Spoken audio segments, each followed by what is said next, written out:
Welcome back. We're here with another Omoi TV episode for you, featuring the Plotter 2025 weekly and monthly diary refills. We have on our YouTube channel a whole other video for Plotter, a deep dive. If you're curious, you're like, what are you even talking about? So we recommend you go check out that video first and stay tuned as we dive into the methods and mysteries of the Plotter 2025 diary refills.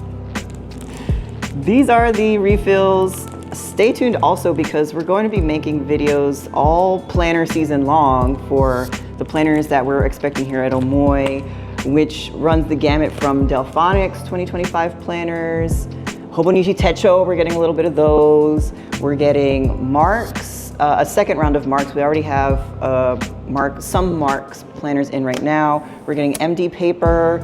We're getting, the Marks Edit series, which is super cool and sort of undersung if you ask me. So we'll definitely do a deep dive on that one. What else do we have? We're getting Nemesine this year, I think. And, Greeting Life, if you know them, shout out to them. And it keeps going, so stay tuned. We even have a local Philadelphia planner maker named Bonk that will cover as well. So yes, this is just the start of that stuff that us planner people like to watch. So there you have it. Let's get into it. This is it. Like, it's $11. It's the entire month or the entire year. And like, look at how thin it is. We have the weekly, which you can see is like it's quite thick.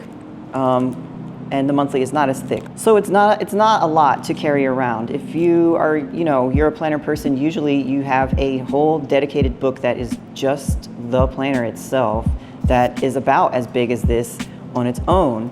And even monthly planner books are definitely thicker than this amount of paper. And let me just show you right now. This isn't even all of the planner pages. There's the yearly plan, which is pretty cool. With the 2026 calendar, 2026 and 2025 calendars with annual goals, annual missions. Maybe we'll just get into the details for real in a second. But okay, so it starts with December and then it goes, here we are, September 2025. January, February, March, March 2026. So you get, what is that, like 12, 13, 14, 15 months perhaps? 14 months from December of this year till March of 2026. So like it's quite a lot of months. And then you get some blank paper and then the age chart and like Gemini, zodiac sign things. I'm a Gemini sun, haha. A personal data page. And then you get like this cool magazine thing that is in there. I don't know, it is mostly the planner, but there's still just like other pages that aren't even the planner. So I'm just emphasizing the utility and thinness because the fact that it is one, binder paper and lightweight paper is that you don't even have to put the full year in. And then my planner is right now starting from May because I just don't need the whole thing in there. So I'm really gassing up the monthly planner. We haven't even touched the weekly schedule just yet. So stick with me for another moment. I don't have a lot written here and it's kind of light. It's not stickered out super much. There's not a lot of notation. I barely write any tasks down or targets. Like right now my brain is not trying to do all that this year. It's rather a lot of space. This is the A5 version, but they don't, like here is the month, just in the month and the year are just right here. It's not this big section with a lot of white space that's dramatically saying what month and year it is. And everything is just very efficiently used right up to the margins. And there's like page numbers, 16, 17, 18, 19, which I think is useful if you're like, if, for example, you dropped all your papers and they fell out of order, you could be like, okay, like this page, what page is that? Where does it go? You can reorder them kind of easily. I like that there is down the side, like the entire month into the next month. It's just a lot of efficient and beautiful use of space.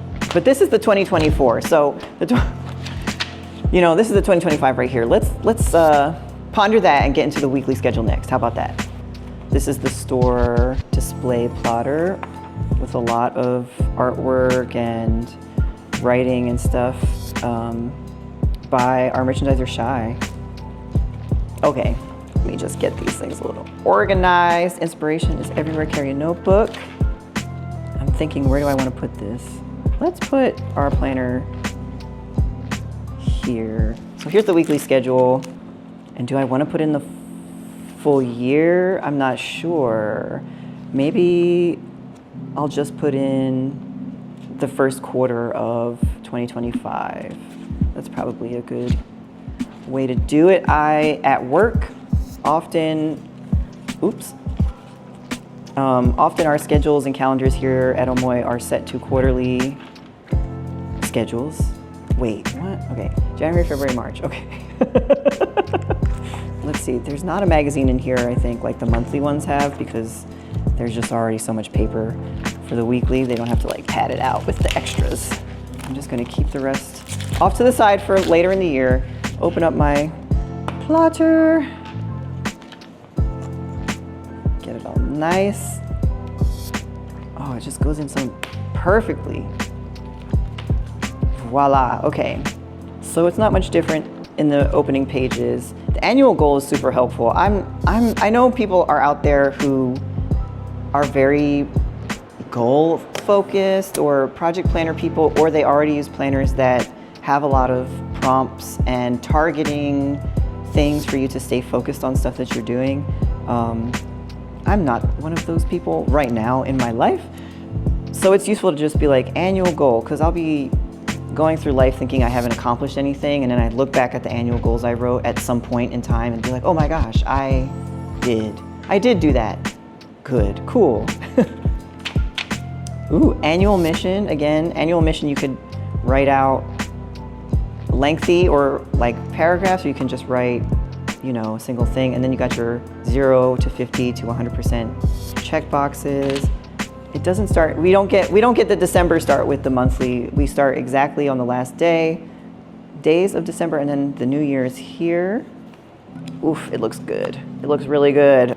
Let's see, what do we notice? We have a very beautiful fine grid. I think this is like a 3mm grid. It's unobtrusive, it's light. There are the Japanese lunar calendar days, which I was finally just reading about. That is like a 6-day, calendar. And I recommend looking them up because they're, if you're a nerd for knowledge, then you would be interested to know what these mean. This little section here is supposed to be a biorhythm chart.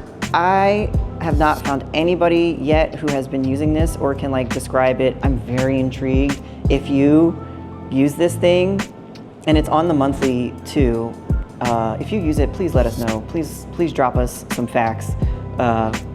So there's that. The other thing going on that is kind of cool is, again, numbered pages. We have the 6th week of the year denoted just tiny on the side. Then we have like this, it's a horizontal hour line on every day, which if you were somebody who were like, oh, I got an appointment, you could just be writing this way, theoretically, from 6 a.m. to midnight, and there's space for, a little bit before and a little bit after, if you're a night person, I guess.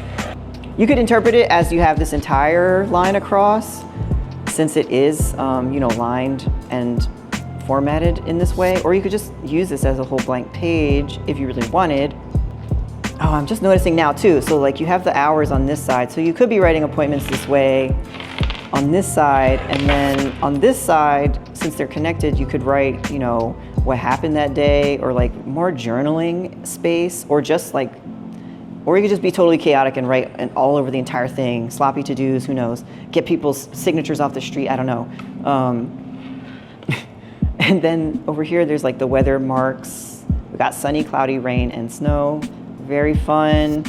I know people who track their mood as well, and other people track what they eat. So like, you could definitely use this section for that. And you can also see very faintly from the next page the line on the other side, so you kind of get this like ghost guide to segment off here.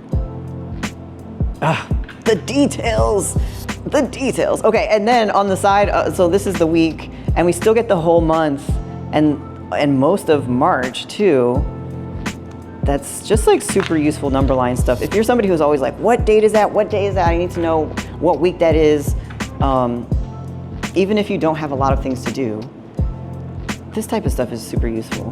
This is the Bible size plotter, the playable leather. Let's see if we can put just both of them in there. We have our beautiful weekly. I'm gonna put the full year, if you're a full year type of person. Probably gonna be pretty packed after this. The point of the plotter's small rings are so that you aren't stuffing your notebook, and that, oof, this is already kind of at the limit. And so you're not stuffing your notebook. It's kind of cool. I really appreciate that about them. And then we're gonna add the monthly, some of the monthly. Maybe we'll also add the full monthly, but without the mission pages. This seems like it's pushing it, but let's just see. This is pushing it for a plotter. So what I might do is do a half year for the weekly. Okay, let's just say that's the half. Close enough. Leave the full year for the monthly. Put my little sheet in there. My lifter for the page that I'm on. Ooh. And then I could take out, you know, some more paper if I wanted to add other refill paper in, like some sheets back from the to-do list, or yeah, so you can have your planner. You could be having wallet items in here. You could have some confidential things stuffed in here. Ooh, we got some doc grid paper. Here's the weekly again. The size is nice. So we have Saturdays and Sundays split on the Bible size for the monthly view, which if you usually do a lot of stuff on Saturdays and Sundays, maybe this Bible size is not for you, or maybe you'll use the weekly instead with more space. I'm not sure. Or maybe this is the type of thing that you just glance at to know, you know, what time looks like and what you got coming up. So here's the mini plotter. It's the mini 6 ring. There is a mini 5 ring that the planner community is already very hip to. If we ever get the chance to get the mini 5, I hope we're able to get it. I think it's just one of those things that's so small that you really, really like it. But the mini binder itself, the mini 6 ring, is quite nice. It's very approximate to an A6 size. So in here I just did the monthly. In here we did monthly and weekly, but separate. And let's see if in this we can make months with the weeks together as a setup. I am gonna just put like every last page. The paper, by the way, is just like thin and smooth and eggshell-esque for my tactile sensory people. Also, all of the different sizes of the monthly ones, the magazine is, the interview is with somebody different. And if you're like, but Monk, I cannot read Japanese, I recommend getting the Google Translate app on your phone where you can take a photo of something and I recommend taking the photo. You can do it live, but you take a photo of something like this and it'll just translate it entirely in seconds, instantaneously. All the years I studied Japanese, LOL. But yeah, the magazine's cool. It's a user interview. So if you're really trying to get into plotter, you're like, wow, I kind of love this thing, get into the magazine. So okay, back to the main point. Let's see. I have a feeling it's not going to be what we want, so I'm going to demonstrate it first. Okay, annual mission, and then the month starts. So before we have a month, we have an annual mission. Okay, the annual mission here, we have December. And then we have half of January and the annual mission and the week. If we're trying to get January, the first half of January is like over here. And February is on the other end. So we can't really set this up to be like January month with January weeks because of the way that they're utilizing the printing to be very efficient, where it's like the front and back of every sheet. So you kind of got to keep months separate from weeks here. Or you can live a zany life and do it how you want. You really can just put any old page in any spot. Be free, my friend. So I'm just going to put that in there for a placeholder. Boop. So again, the mini size has kind of a split Saturday, Sunday layout, which may affect you in what you need to plan. We still get our to-dos and check boxes. We still get our numbered pages, moon phases, the biorhythm John, and the lunar Japanese moon days. And in the weekly, we get everything still. We get 8 a.m. to 10 p.m., 24-hour time here for appointments. And, oh, I forgot to mention this. On all of the the weeklies, it appears that there's like intermittent quotes from famous people, which again, I would recommend using Google Translate if you can't read Japanese. And you know, the month line, it's looking good. What would I use this size for? Honestly, okay. I use my A5 plotter, but I also need the calendar to know when I'm going to have obligations and also to plan for when I'm trying to accomplish things. And though I'm not really writing a ton of stuff in this monthly, I think that the weekly of the mini is kind of good for a similar thing with a little more planning involved, perhaps. I would probably do like the life project stuff. I could probably do it in the mini too. I just like the bigger space of the A5. A lot of people are using the smaller size things as wallets too, which you could get into. The monthly in the mini for me would be like singular appointments, maybe birthdays, etc. But it's so well laid out that you really get a maximum of space. Like I said earlier, the month is there, it's bold, you can find it, but it's not taking up the page. The same thing with the page numbers and like the weeks. They just really crammed it all in there elegantly. Well, that's all we've got for today's video. Thanks so much for watching. We really appreciate it. Thanks to everybody who's been watching our videos in general, leaving us comments, following, liking, and subscribing. You know a channel loves when you do that for them. We would appreciate it for us. We also, I mean, you're watching this video, but did you know that we're a storefront in Philadelphia in Old City at 41 South 3rd Street? So if you're in the area, you can come touch the plotter and look at the stuff in person, which I highly recommend. Touching the paper, the leather, it's, you know, you just can't do that online yet, I suppose. So stay tuned for our next video where we'll be going over other planners. And get your planner from us. I already bought my 2025 monthly for my own here. They don't stay around forever. I know it's only like August or September 2024, but the planners, they come, you know, early and people are ready to buy them. So don't sleep. Thanks for watching. Love y'all. Bye.